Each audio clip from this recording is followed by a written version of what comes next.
Pois meus olhos não cansam de chorar, tristezas não cansadas de cansar-me, pois não se abranda o fogo em que abrasar-me pôde quem eu jamais pude abrandar.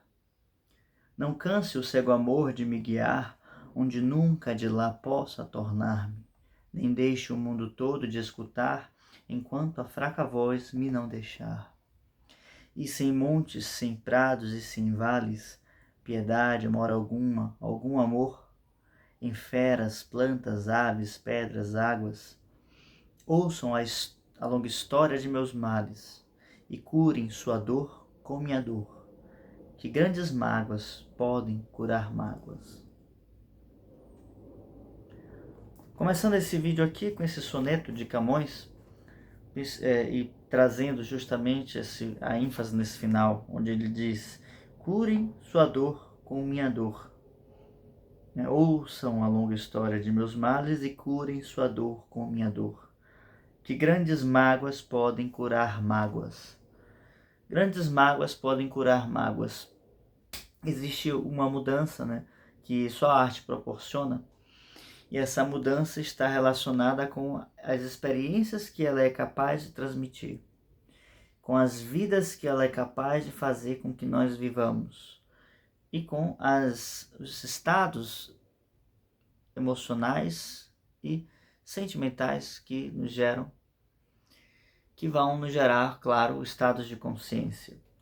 Então, a arte ela é essencial para o ser humano, principalmente pelos estados emocionais ou pelos estados sentimentais, pelos estados de consciência que ela gera naquele que escuta, tá? Então, geralmente a gente atribui isso à literatura, aos grandes romances, Crime e Castigo, Guerra e Paz, A Morte de Ivan Ilitch.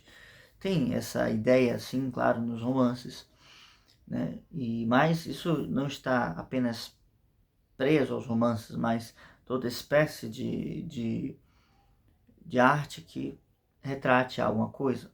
A gente vai falar de dramas, a gente vai falar de poesias, e até, por que não, músicas.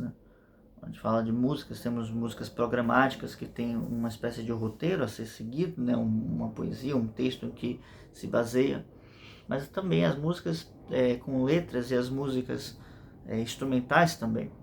Todas essas artes, todas essas figuras, essas formas de fazer arte, elas nos convidam a experienciar outros elementos e nos deparar com certos estados de consciência, com certas dores. E nesse processo de nos deparar com certas dores, podemos entender que grandes mágoas podem curar mágoas. Tá bem? Então, trazendo alguns exemplos aqui, eu estou lendo agora Dom Casmurro, ainda não consegui terminá-lo, mas é muito famoso, o dilema moral que é vivido pelo personagem, onde chama de Bentinho ou Dom Casmurro, o Bento, que tem aquela grande dúvida, sobre a traição de Capitu. Isso já é um clássico da nossa literatura. E sem que eu viva essa experiência na minha pele, eu posso me remeter a essa experiência e sentir exatamente aquilo que o personagem está sentindo. Se a arte é bem descrita, é bem formulada, é bem criada, E isso tem uma função não de simplesmente gerar mágoas ou dores ou sádica, mas sim de despertar em nós um estado de consciência diferente. A consciência ela nasce por contraste, Acho que isso é um jargão assim já bem conhecido, no mundo da psicologia, da filosofia. E muitas vezes nós não conseguimos perceber certas coisas se não for na pele ou se elas não forem muito abruptas. E por isso, a gente tem alguns ditados que dizem, por exemplo, que a gente só valoriza algumas coisas quando nós as perdemos.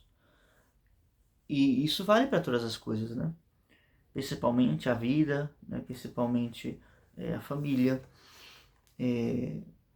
principalmente muitas vezes a vida simples que nós levamos. E por isso, talvez os maiores exemplos dos romances estejam relacionados com isso, com morte, com a família, com a perda de um desejo que nós tínhamos, né?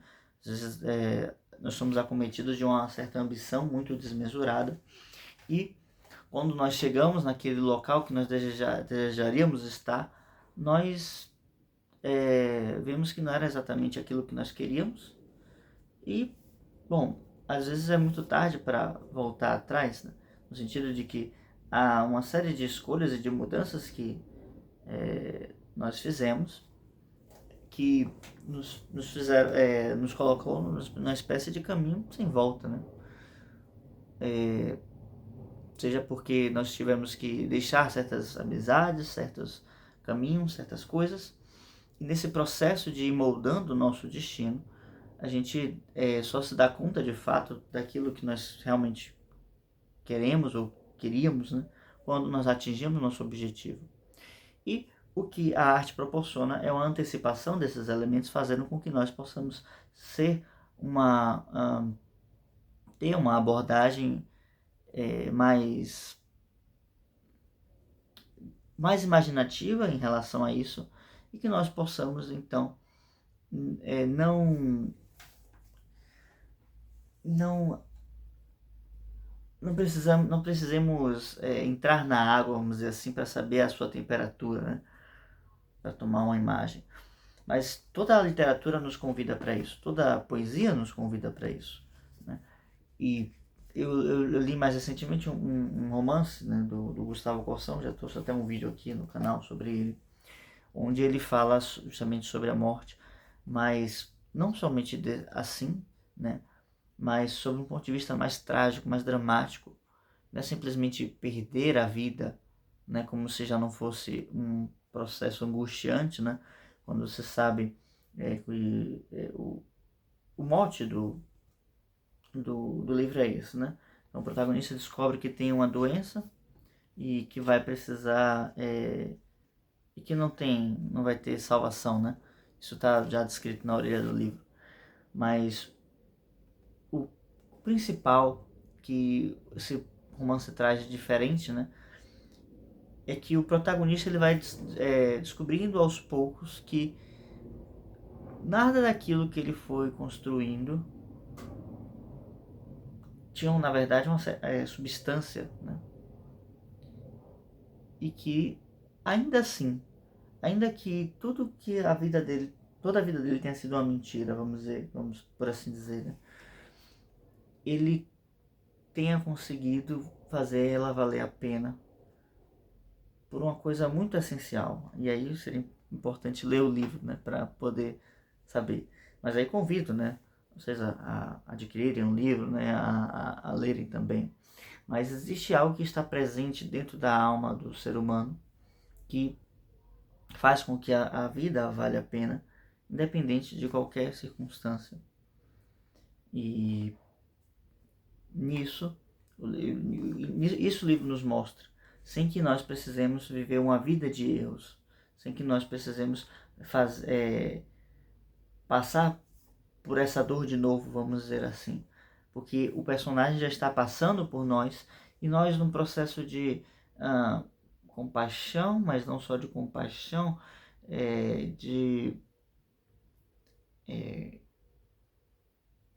já não está fugindo uma palavra melhor, mas nesse processo de identificação, né, que nós fazemos com o personagem, nós vamos então perceber que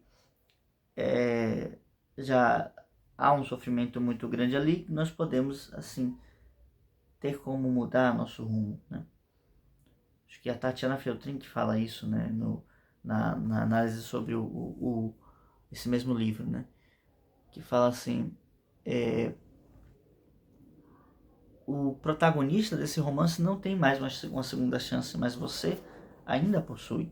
Você ainda pode mudar a sua história, né? E voltando aqui pro Dom Casmurro, né? Como atuar em frente a um dilema desse tão difícil, né? Uma vez que isso eu ainda nem terminei o livro, né? Mas isso só de comentários, né, já sei que exatamente assim, que o autor não dá uma solução para o dilema que ele coloca, e faz com que o protagonista tenha de viver numa eterna dúvida. Como nós lidaríamos com uma dúvida desse tipo, né? Como nós lidaríamos com uma dúvida em que nós não temos essa certeza, né? Como nós lidaríamos com a dúvida a respeito do sentimento que uma pessoa tem por nós? Como nós faríamos isso?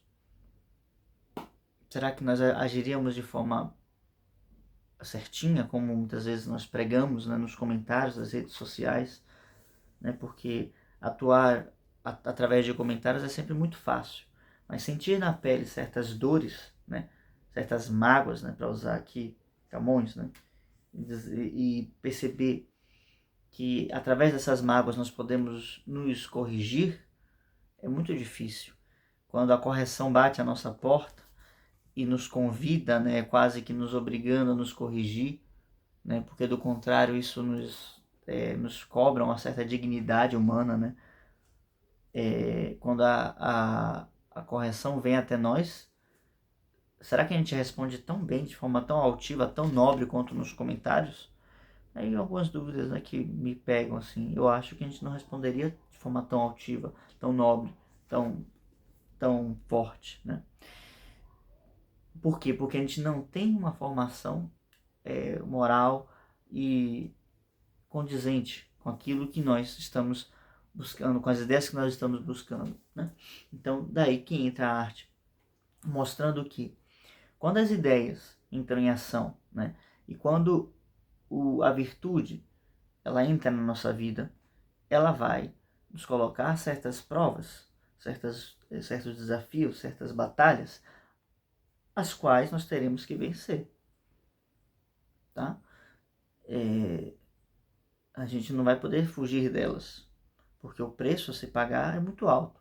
É a virtude que vai formar a nossa vida, que vai não moldar a nossa identidade, mas que vai nos levar à nossa verdadeira identidade, tá bem? Então, é algo muito, assim, muito caro, mas que a gente não possui essa dimensão muito clara quando a gente fica apenas no estudo intelectual da coisa, que não busque essa vivência, essa prática, esse levar o conhecimento para a nossa vida. E por isso, eu costumo dizer que a arte ela deve se integrar à nossa vida, né? Ela não deve ser como uma espécie de um hobby que eu faço apenas nos finais de semana, porque sim, isso me relaxa, me desestressa. Tá tudo bem relaxar, desestressar, não estou condenando isso. Não, pelo contrário. Acho que a gente deve estar sempre buscando uma mente equilibrada, mas isso não deve ser a qualquer preço, né? Isso não deve ser a custa da paz e, né, do sossego, da segurança alheia, né? Daqueles que a gente pode garantir a segurança. Então, a arte vai então concretizar, ou pelo menos tornar tangível as virtudes que nós